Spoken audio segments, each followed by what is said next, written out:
अब यहाँ पे बोर्ड ऑफ डायरेक्टर की संख्या यानी कि 6, इसमें से 24 में से माइनस कर दिए 6, तो ये हो गए 18। ठीक। नमस्कार दोस्तों, आपका बहुत बहुत स्वागत है योगेश स्टडी पॉइंट पर। दोस्तों आज का टॉपिक है हमारा भारत का संवैधानिक इतिहास 1773 टू 1853। दोस्तों आज हम इसके बीच में जितने भी एक्ट पास हुए थे उनके बारे में चर्चा करेंगे। तो सबसे पहले हम देखते हैं कि 1600 में ब्रिटेन की महारानी एलिजाबेथ प्रथम ने वहाँ की कंपनियों को भारत की तरफ व्यापार करने यानी कि पूर्व की तरफ व्यापार करने का अधिकार पत्र दे दिया। इसी बीच क्या होता है, ईस्ट इंडिया कंपनी की स्थापना होती है इसी दौर में, और वो ईस्ट इंडिया कंपनी भारत आती है। ठीक है, तो 1600 से सन 1600 से 1757 तक ये जो कंपनीज होती हैं इनका जो अधिकार क्षेत्र होता है वो अपनी कंपनी के व्यापारिक गतिविधियों तक ही सीमित होता है।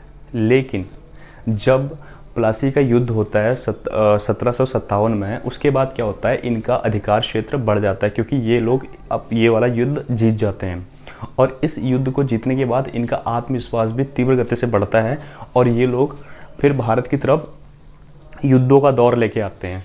तो 1757 का युद्ध जीतते हैं और इसके बाद ये लोग बक्सर का युद्ध भी जीत जाते हैं। 1764 में बक्सर का युद्ध होता है और इसके बाद इनको बहुत बड़ी उपलब्धि प्राप्त हो जाती है क्योंकि इसके बाद क्या होता है, ये भारत में जो भारत का क्षेत्र था ये इस युद्ध को जीत के वेस्ट बंगाल नहीं, बंगाल का क्षेत्र, बंगाल और बिहार, उड़ीसा, इन क्षेत्रों की इनको दीवानी प्राप्त हो जाता है। दीवानी का मतलब क्या होता है कि जिस क्षेत्र में हम लोग टैक्स वसूल सकते हैं यानी कि राजस्व वसूलने का इनको अधिकार मिल गया था। इन क्षेत्रों पे इनका कब्जा हो गया था। ठीक है, तो इन क्षेत्रों में कब्जा हो गया था। इसके बाद क्या होता है कि इन क्षेत्रों में कंपनी अपना शासन शुरू कर देते हैं।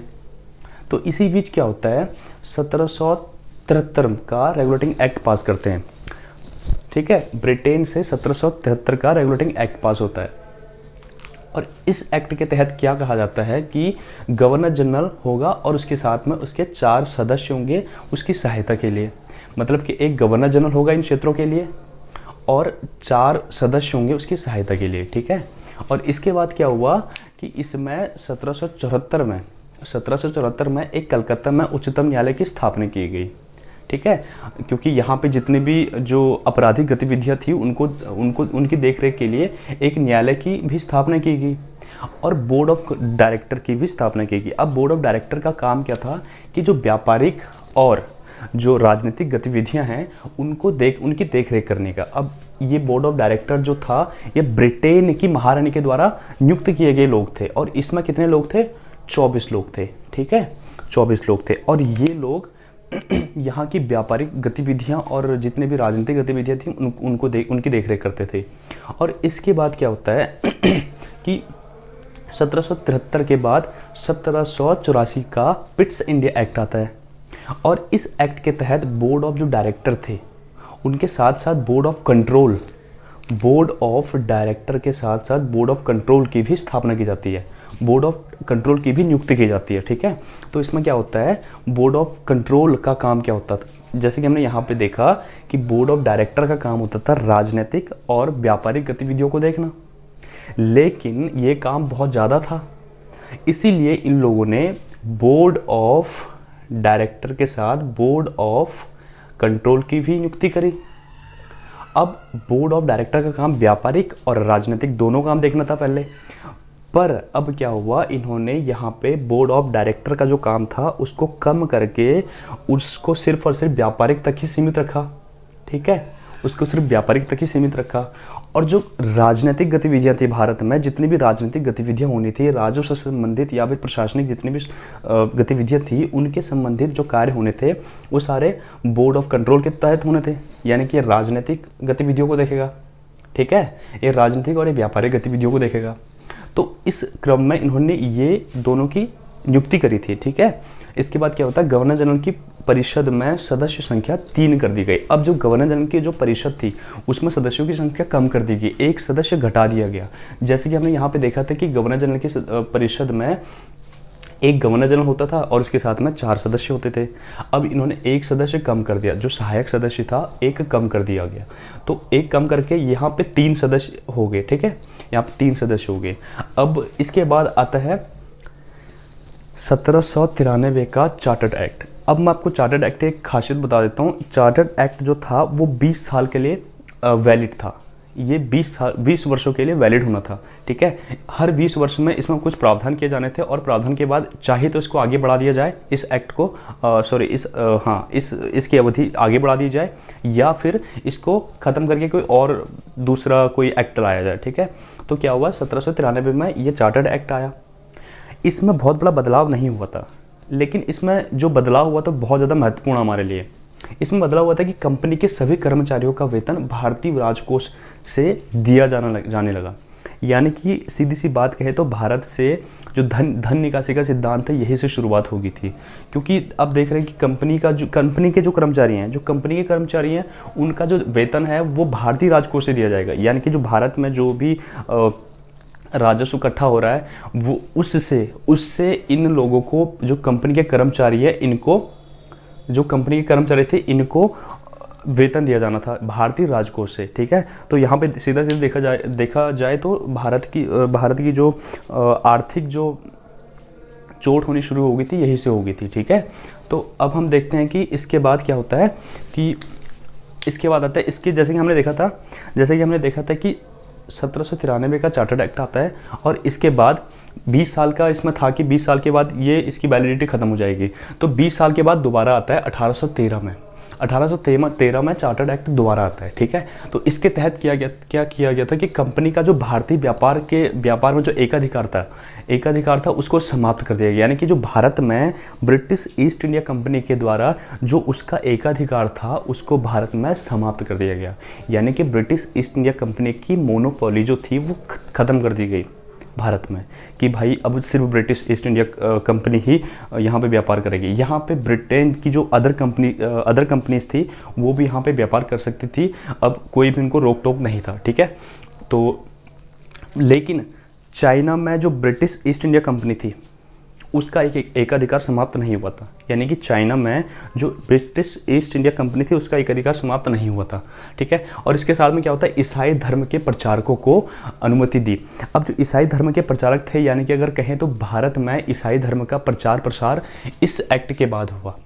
1813 का जो चार्टर्ड एक्ट था, इसके बाद भारत में ईसाई धर्म के प्रचारकों द्वारा भारत में अपने धर्म का प्रचार प्रसार किया गया, ठीक है। तो इस के बाद ही वो सारी गतिविधियां हुई थी। और इसमें हम देखें तो तीसरी बात कही थी कि पहली बार शिक्षा के लिए, हाँ, इसमें बहुत बड़ा महत्वपूर्ण ये था कि पहली बार शिक्षा के लिए ब्रिटेन की जो कंपनी थी, जो ब्रिटिश ईस्ट इंडिया कंपनी थी, उसमें से 1 लाख रुपए प्रति वर्ष भारतीय शिक्षा के लिए खर्च किया जाना था, ठीक है। तो पहली बार शिक्षा के लिए हर वर्ष 1 लाख रुपए कंपनी के आय से खर्च किया जाना था, ठीक है। और इसके बाद क्या होता है, तो ये भी हो गया, ये भी, ठीक है। अब इसके बाद आता है फिर 20 साल के बाद जो चार्टर्ड एक्ट था 20 साल के बाद आना था। इसके बाद क्या होता है 1833 में, 1813 के बाद 1833 में ये चार्टर्ड एक्ट दोबारा आना था। तो इसमें क्या हुआ, चीन से व्यापार का जो एकाधिकार था उसको समाप्त कर दिया गया। यहाँ पे हमने देखा था कि चीन में जो एकाधिकार था वो अभी समाप्त नहीं हुआ था, लेकिन यहाँ पे चीन से जो एकाधिकार था कंपनी का वो समाप्त हो गया। वहाँ पे भी और कंपनियाँ जो ब्रिटेन की अदर कंपनीज थी वो व्यापार कर सकती थी। और इसके बाद क्या होता है कि भारत का governor general William Bentinck, Bharat का गवर्नर जनरल। अब यहाँ पे ये बहुत ज़्यादा इंपॉर्टेंट है, ये इसको गौर से सुनना होगा हमको। हमने जैसे कि यहाँ पे देखे थे गवर्नर जनरल कहाँ का था, बंगाल का, बिहार का, उड़ीसा का, इन 3 क्षेत्रों का गवर्नर जनरल था, जिसके पास 4 सदस्य थे, इसमें से 1 कम कर दिया गया था, तो ये 3 हो गए थे, ठीक है। अब क्या होता है 1799 तक, 1799 तक, एक मिनट,